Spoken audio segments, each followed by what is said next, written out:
दोस्तों, best TV brands हमें कहां पर बेवकूफ बना देती हैं या फिर कहां पर हमारे एक्सपेक्टेशंस के साथ वो खेलती है। टीवी ब्रांड्स को अच्छे से पता है कि कौन से टेक्निकल टर्म्स हैं जो कि कंज्यूमर्स को अच्छे से नहीं पता या फिर जहां पर कंज्यूमर कंफ्यूज होता है, और उन्हीं पॉइंट्स में टीवी ब्रांड्स चीजों को इतना बढ़ा चढ़ाकर अपने मार्केटिंग गिमिक्स को यूज करते हैं ताकि कंज्यूमर्स एक ऐसी चीज खरीद लें जिनकी शायद उन्हें जरूरत भी नहीं है। तो आप किन ब्रांड्स के साथ या फिर किस टाइप के टीवी के साथ आप कैसी एक्सपेक्टेशंस को सेट कर सकते हैं ताकि आपने जो पैसे खर्चे हैं वो आपके पैसे के हिसाब से आपको वैल्यू मिले। इस वीडियो को मैंने 5 हिस्सों में डिवाइड किया है। सबसे पहले हम डिस्कस करेंगे टीवी का डिस्प्ले, जहां पे मैं एलईडी, क्यूलेड, ओलेड और मिनी एलईडी के बारे में आपको बताऊंगा। सेकंड पे हम डिस्कस करेंगे इसका रिफ्रेश रेट, जो कि बेसिकली गेमर्स के लिए ज्यादा फायदेमंद होने वाला है। थर्ड पार्ट में मैं आपको बताऊंगा टीवी के HDR सपोर्ट और डॉल्बी विजन, इस सब के बारे में, यानी कि कलर गैमेट और डिस्प्ले के बारे में। फोर्थ पार्ट में मैं आपको बताऊंगा टीवी के ऑडियो के बारे में, और फिफ्थ पार्ट में यानी कि आखिरी पार्ट में मैं आपको बताऊंगा AI अपस्केलिंग के बारे में। चलिए शुरू करते हैं। पहला पार्ट यानी कि एलईडी, क्यूलेड, ओलेड और मिनी एलईडी टीवीज। अब यहीं पे जो है ना हमारे जैसे कस्टमर्स जो है ना वो फंस जाते हैं, और कई लोग जो है ना वो क्यूलेड टीवीज या फिर मिनी एलईडी टीवीज ये सोच के खरीदते हैं कि यहाँ पे उनको ओलेड जैसा एक्सपीरियंस मिलेगा। ओलेड टीवीज महंगे आते हैं, थोड़े से हाई रेंज में आते हैं, प्रीमियम टीवीज होते हैं, और यहाँ पे आपको जो ओलेड में जो आपको सुपर अच्छी क्वालिटी मिलेगी उतनी अच्छी क्वालिटी आपको एलईडी में, मिनी एलईडी में या फिर क्यूलेड में नहीं मिल सकती। मिनी एलईडी में ये फायदा होता है कि बस वो आप कह सकते हैं कि क्यूलेड और ओलेड के बीच में कॉम्प्रोमाइज है। मिनी एलईडी में आपको हजारों जो है ना छोटे छोटे एलईडीज आपको एलसीडी स्क्रीन के पीछे मिल जाते हैं, और वो छोटे छोटे एलईडीज को हम इंडिपेंडेंटली कंट्रोल कर सकते हैं, इसलिए आपको लोकल डिमिंग वहां देखने को मिल जाती है। अब ओलेड बेसिकली होता है ऑर्गेनिक लाइट एमिटिंग डायोड। अब यहाँ पे बेसिकली आपके टीवी में जो पिक्सल्स होते हैं ना, ओलेड टीवीज में एक एक पिक्सल में अपनी खुद की लाइटिंग होती है, इसलिए उसकी लोकल डिमिंग करना या फिर उसमें ब्लैक्स को शो करना बहुत आसान होता है, क्योंकि यहाँ पर जब टीवी को किसी पार्ट में ब्लैक शो करना होता है तो उस पिक्सल की वो लाइट को ही ऑफ कर देता है। यानी कि आपको टीवी में ब्लैक्स इतने अच्छे दिखेंगे कि आपके जो नाइट सीन्स हैं या फिर आपके जो डार्क सीन्स हैं तो वहां पे आपको जो एक्सपीरियंस है ना बहुत अच्छा देखने को मिलेगा। प्लस इन ब्लैक्स के ऊपर जो HDR सपोर्ट है वो सब कुछ आपको बहुत ही अच्छा मिलेगा। इसलिए अगर परफेक्ट डार्क आपको चाहिए, परफेक्ट ब्लैक्स आपको चाहिए, और आपको टीवी एक डार्क रूम में देखना है, टीवी का रियल थिएटर टाइप का मजा लेना है, तो वो आपको ओलेड टीवी में मिलता है। वो आपको क्यूलेड या फिर एलईडी टीवी में नहीं मिलेगा। क्यूलेड या फिर एलईडी टीवी आपको ऐसे रूम में लगाना चाहिए जहां पे रूम में लाइटिंग बहुत ज्यादा है, वहां पे आपको क्यूलेड या फिर एलईडी का ज्यादा मजा आएगा। तो जो ब्रांड्स हैं जो आपको बहुत अच्छे ओलेड पैनल्स देते हैं वो है जैसे LG का C सीरीज का टीवी या फिर LG का G सीरीज का टीवी, सोनी ब्राविया ओलेड या फिर पैनासोनिक का जो ओलेड टीवी है, ये सब आपको बहुत अच्छी क्वालिटी का ओलेड एक्सपीरियंस प्रोवाइड करते हैं। क्यूलेड एक्सपीरियंस अच्छा लेने के लिए आपको सैमसंग क्यूलेड टीवी या फिर सैमसंग नियो क्यूलेड टीवी देखना पड़ेगा, TCL का मिनी एलईडी टीवी देखना पड़ेगा, Xiaomi के टीवी देखने पड़ेंगे। यहाँ पे आपको क्यूलेड का बहुत अच्छा एक्सपीरियंस देखने को मिल जाता है। चलते हैं हमारे नेक्स्ट सेक्शन में, और यहाँ पे आ जाता है एक बहुत ही इंपॉर्टेंट चीज, और वो है रिफ्रेश रेट। अब दोस्तों, जहां तक रिफ्रेश रेट की बात आती है तो सैमसंग के कुछ मॉडल्स में आपको मोशन रेट 200 बताया जाता है, LG के कुछ टीवीज में आपको ट्रू मोशन 240 बताया जाता है, या फिर सोनी के कुछ टीवीज में आपको XR मोशन क्लैरिटी बताया जाता है। ये सब आपके रिफ्रेश रेट को 60 से 120 नहीं कर रहे हैं।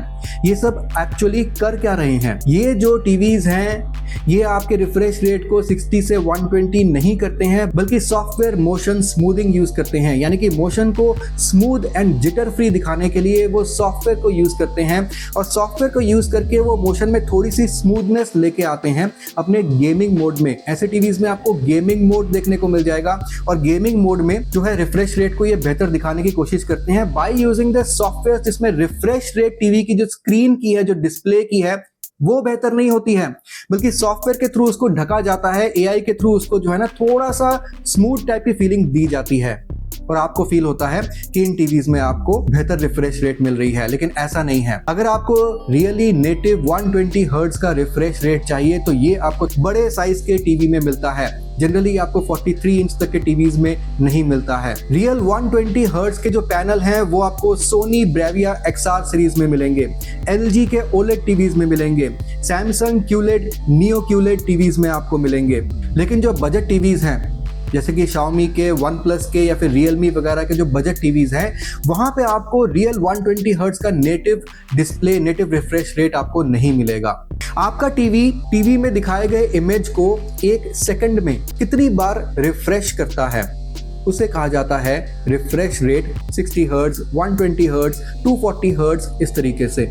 अब यहाँ पर आपके नॉर्मल टीवी में टीवी को नॉर्मली देखने के लिए, नॉर्मल टीवी व्यूअर्स के लिए 50 हर्ट्ज या फिर 60 हर्ट्ज का refresh rate more than enough है। आपके नॉर्मल टीवी व्यूइंग में 60 हर्ट्ज या फिर 120 हर्ट्ज में कोई फर्क आपको नहीं दिखेगा। लेकिन यहाँ पे फर्क किसको पड़ता है? यहाँ पे फर्क मेनली पड़ता है गेमर्स को। जब आपने Xbox या फिर PS5 वगैरह में गेमिंग खेलनी होती है, यहाँ पे जब आप गेमिंग खेलते हैं तो आपको जो 60 हर्ट्ज का टीवी है वो आपको बहुत कम FPS निकाल के देगा। आपका 120 हर्ट्ज का टीवी आपको बेहतर FPS निकाल के देगा। इससे आपका गेमिंग जो है ना वो रुक रुक के चलती हुई आपको नहीं लगेगी, कोई जिटर्स आपको नहीं फील होंगे। तो इस बात का आपको ध्यान रखना है। और यहाँ पे अगर आपको नॉर्मल टीवी व्यूइंग के लिए आपको टीवी चाहिए तो 60 हर्ट्ज का refresh rate is more than enough, आपको इससे ज्यादा उसकी जरूरत नहीं पड़ती है। अब हम आ जाते हैं तीसरे सेक्शन में और यहाँ पे हम बात करेंगे HDR एंड डॉल्बी विजन की, कलर गैमेट की। HDR सपोर्ट एक्चुअली होता क्या है, HDR से फर्क क्या पड़ जाता है?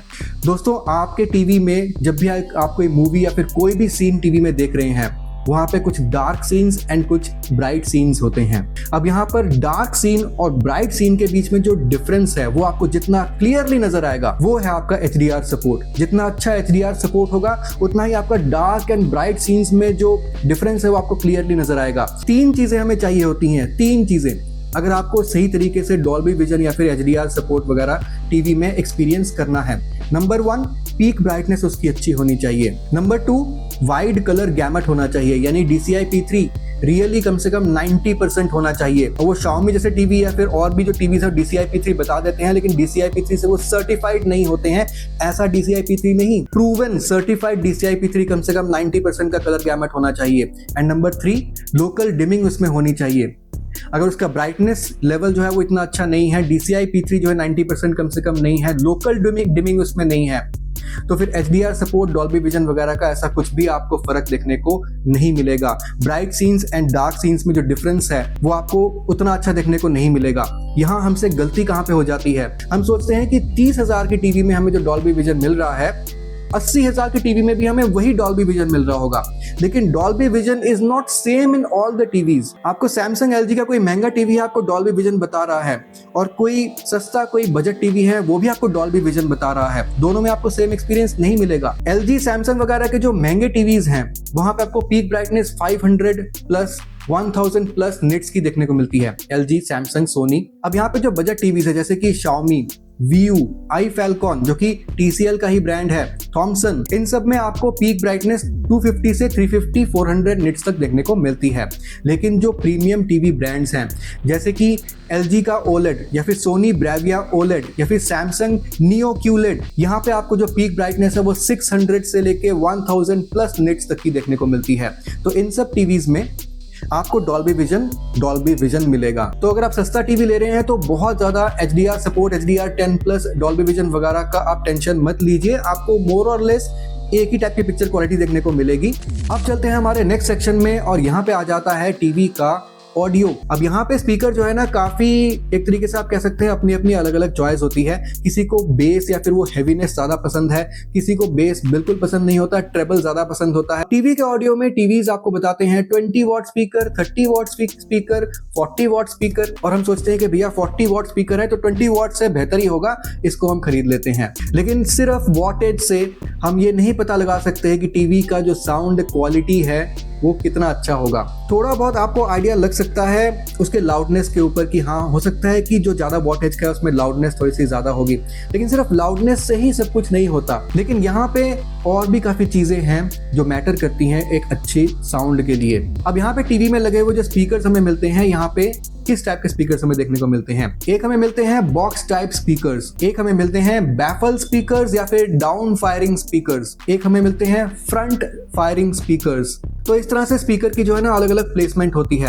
अब बेसिकली बॉक्स स्पीकर्स में आपको जो स्पीकर का मेन यूनिट होता है उसके आसपास एक छोटा सा बॉक्स टाइप का लगा होता है, ताकि ओवरऑल आपकी जो आवाज आए वो थोड़ी सी उसमें बेस ज्यादा हो, थोड़ी सी उसमें हैवीनेस ज्यादा हो। और आपके जो बैफल स्पीकर्स होते हैं, जैसे कि सोनी के काफी टीवी में आपको बैफल स्पीकर्स या फिर डाउन फायरिंग स्पीकर्स आपको मिल जाते हैं, उसमें से आपको ट्रेबल जो है ज्यादा देखने को मिलती है, बेस का और जो हैवी साउंड है वो देखने को नहीं मिलता है। और कुछ आपके फ्रंट फायरिंग स्पीकर्स होते हैं जहां पर जो स्पीकर की जो आवाज है सीधा आपकी तरफ आती है। आपको टीवी का सिर्फ वॉटेज नहीं देखना है, आपको ये भी टीवी के स्पेसिफिकेशन में देखना है या फिर आपको सेल्समैन से पूछना है कि अगर आपको वहां पे अच्छी बेस चाहिए तो वहां पे आपको बॉक्स टाइप स्पीकर मिल रहे हैं, या फिर अगर आपको अच्छा ट्रेबल चाहिए तो क्या वहां पे आपको बैफल स्पीकर्स या फिर डाउन फायरिंग स्पीकर्स मिल रहे हैं या फिर साइड फायरिंग स्पीकर्स मिल रहे हैं, किस तरह के स्पीकर्स आपको वहां पे मिल रहे हैं। Not only the wattage. चलते हैं नेक्स्ट सेक्शन पे जहां पे हमसे गलती होती है, और वो है AI अपस्केलिंग।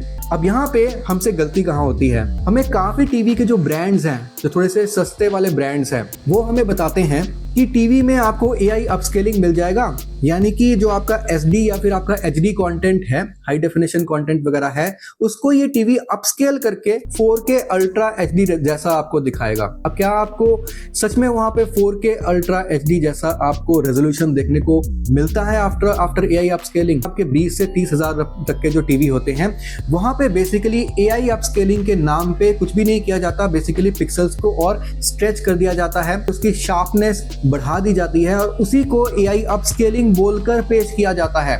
लेकिन जो आपके प्रीमियम टीवीज होते हैं जहां पे आपको रियल AI अपस्केलिंग मिलता है, वहां पे आपको जो HD कंटेंट होता है, फुल HD कंटेंट होता है, उन सब के बीच में कुछ एक्स्ट्रा फ्रेम्स ऐड किए जाते हैं ताकि वो आपका ऑलमोस्ट 4K UHD जैसा दिखे। अब यहाँ पे जैसे TCL या फिर OnePlus या फिर Xiaomi या फिर Realme जैसे जो टीवीज हैं जो AI अपस्केलिंग अपने टीवी पे बता देते हैं, वो टोटली कुछ गलत नहीं बता रहे हैं, लेकिन वो सॉफ्टवेयर को यूज करके वो थोड़ा सा जो है ना वो डिफरेंस क्रिएट जरूर कर देते हैं।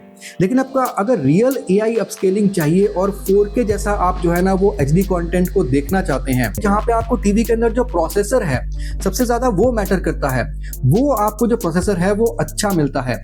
जैसे कि सोनी का Bravia XR कॉग्निटिव प्रोसेसर, यहाँ पे आपको फेस या फिर टेक्सचर्स वगैरह को या फिर डेप्थ वगैरह को जो है ना इंटेलिजेंटली एनालाइज करके टीवी उसको अपस्केल करता है और 4K जैसा आपको लुक देता है। आपको जो सैमसंग नियो क्वांटम प्रोसेसर है, यहाँ पे भी सैमसंग के पास काफी डेटाबेस ऑफ इमेजेस है जिसको टैग करके वो आपको बेहतर AI अपस्केलिंग प्रोवाइड करता है। LG का जो Alpha 9 प्रोसेसर है, यहाँ भी शार्पनेस को, नॉइज रिडक्शन को और कलर टोन को ऑप्टिमाइज करके आपको एक बहुत अच्छा AI अपस्केल्ड इमेज पेश किया जाता है। तो आपको सोनी Bravia XR, सैमसंग का नियो QLED टीवी या फिर LG का जो Alpha 9 प्रोसेसर है, इस टाइप का जो टीवी है, वहाँ पे आपको जो है ना वो AI upscaling, real AI upscaling देखने को मिलती है। बाकी जगह में सिर्फ कलर एडजस्टमेंट या फिर शार्पनेस एडजस्टमेंट करके बस वहीं छोड़ दिया जाता है। तो इसलिए ब्रांड्स को ब्लेम मत कीजिए, अपनी नॉलेज बढ़ाइए या फिर अपनी एक्सपेक्टेशंस को सही सेट कीजिए और उसके बाद टीवी या फिर कोई भी प्रोडक्ट आप खरीदिए। मैं आपसे मिलता हूं अगली वीडियो में, तब तक के लिए सुदीप साइनिंग ऑफ।